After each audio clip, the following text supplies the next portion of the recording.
Menurut Bapak, sejauh mana pasangan Prabowo Gibran memperkenalkan elemen budaya lokal dalam strategi kampanye mereka di Kota Bandung? Itu ya strateginya membangun kearifan lokal di mana-mana gitu ya. Terutama sasaran pemilihnya kan sasaran pemilih milenial yang banyak gitu ya.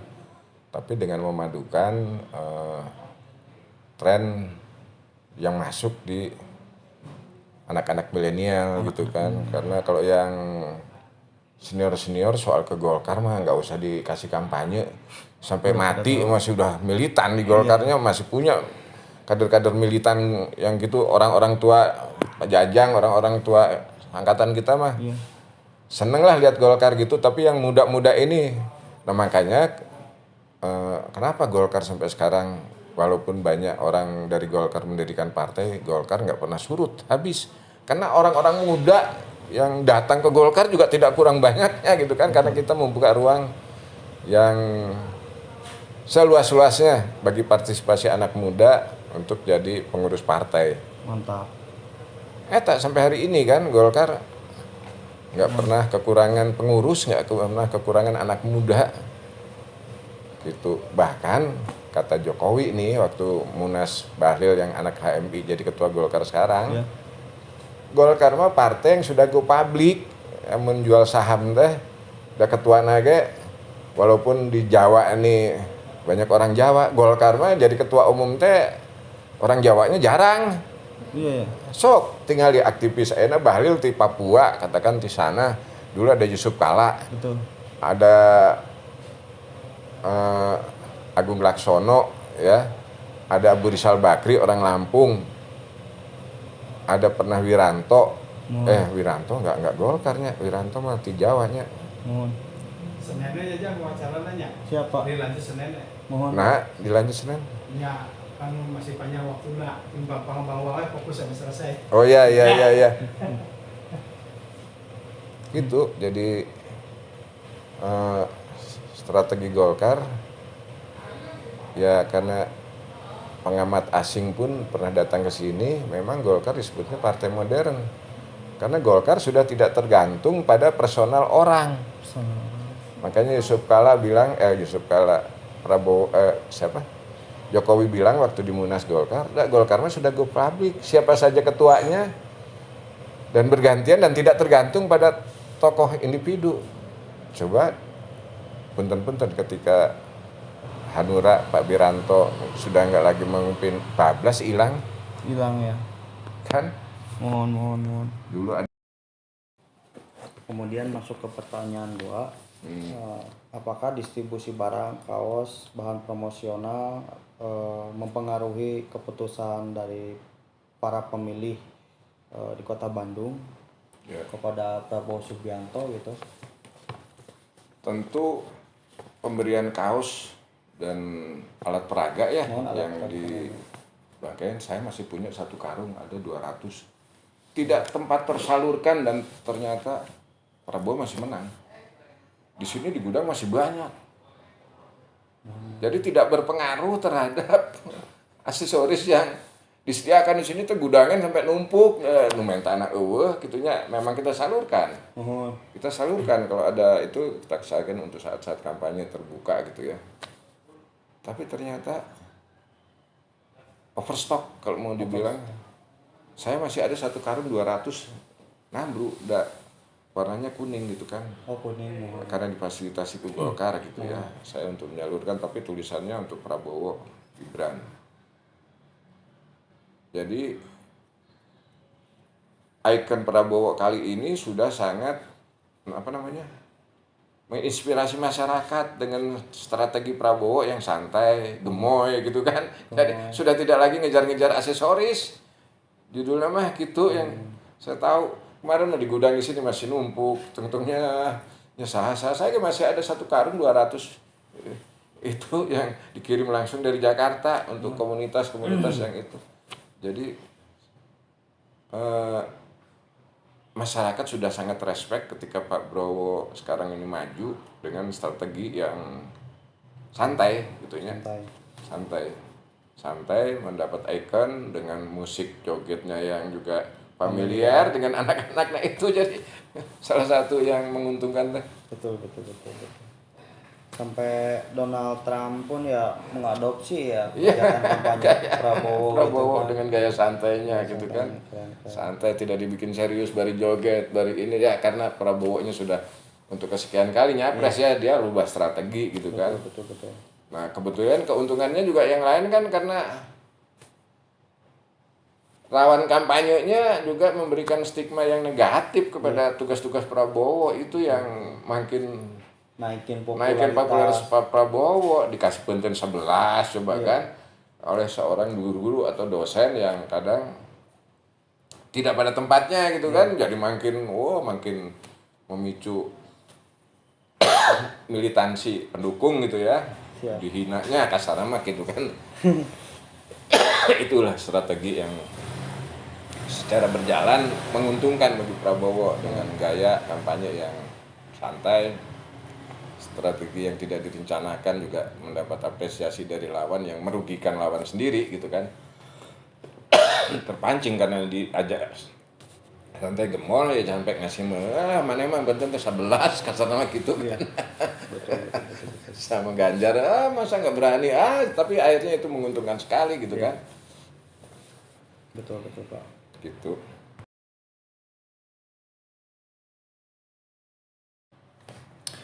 Oke, masuk ke pertanyaan modalitas sosial. Menurut Bapak, bagaimana pendapat tentang cara pasangan Prabowo Gibran membangun hubungan sosial di komunitas daerah Kota Bandung untuk mendongkrak pemilih gitu? Strategi Golkar untuk meningkatkan pemilih dalam sektor komunal. Strateginya ya pertama juga memanfaatkan media sosial. Dengan membuat branding yang news gitulah ya. Yang news, yang update gitu dengan komunitas pemilih yang jadi sasaran, karena banyak kan branding kita bikin gitu kan, ada stiker, ada medsosnya yang diproduksi oleh tim IT di kita juga gitu. Sambil juga kita menginventarisir teman-teman untuk tim saksi. Kita tuh ada badan saksi nasional. Badan saksi itu sudah menginventarisir calon-calon saksi di daerah itu, juga jadi alat penggerak di tingkat satuan TPS.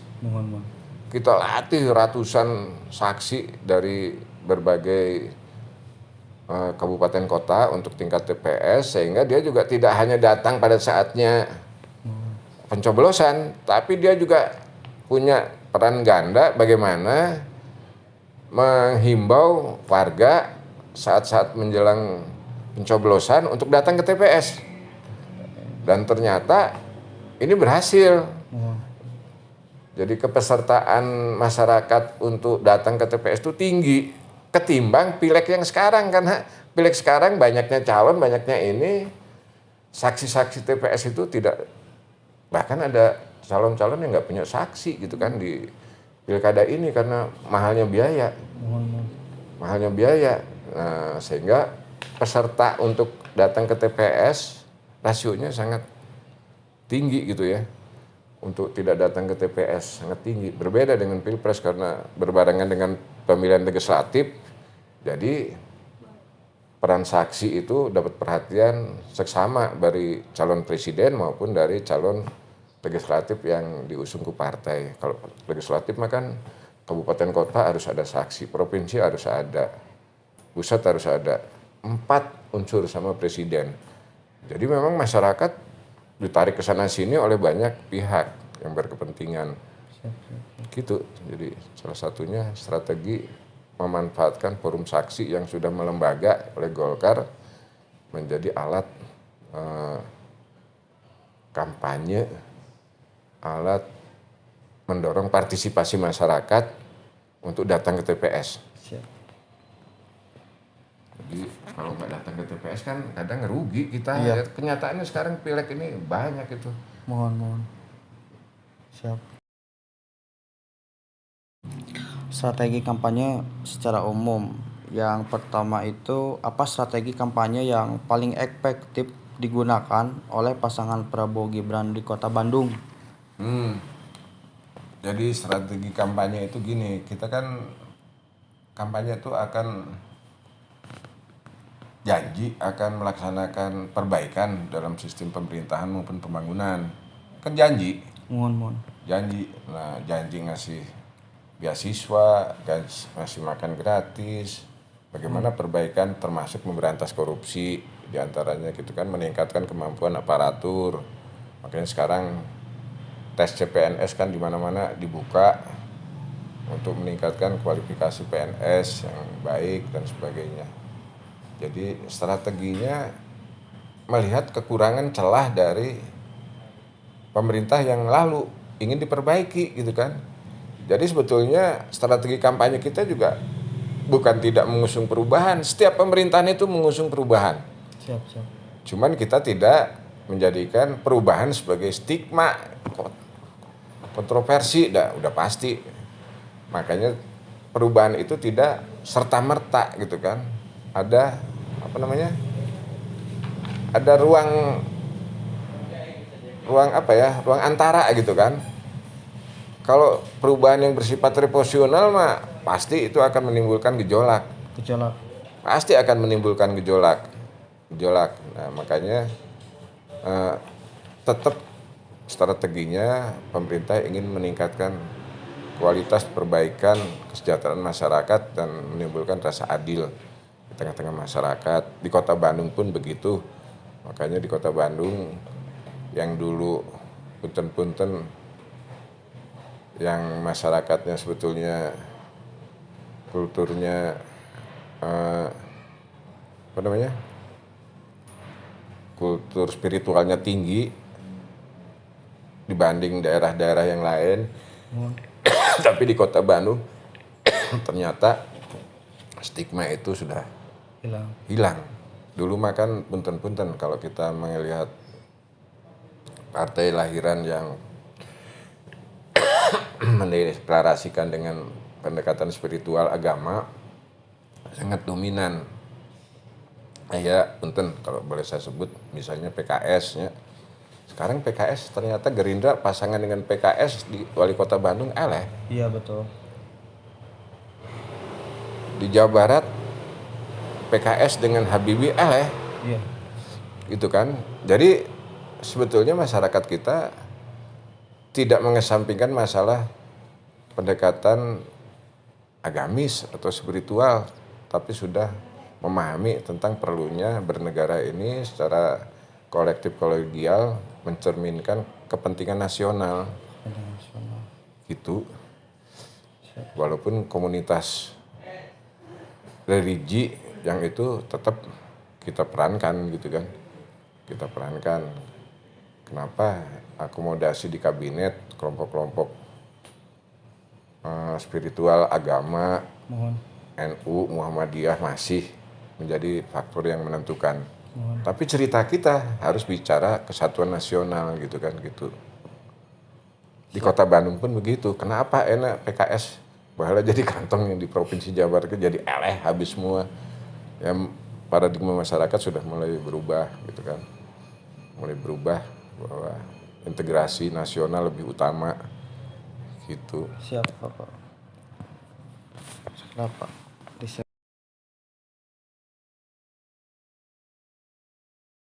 Nomor 3, Pak.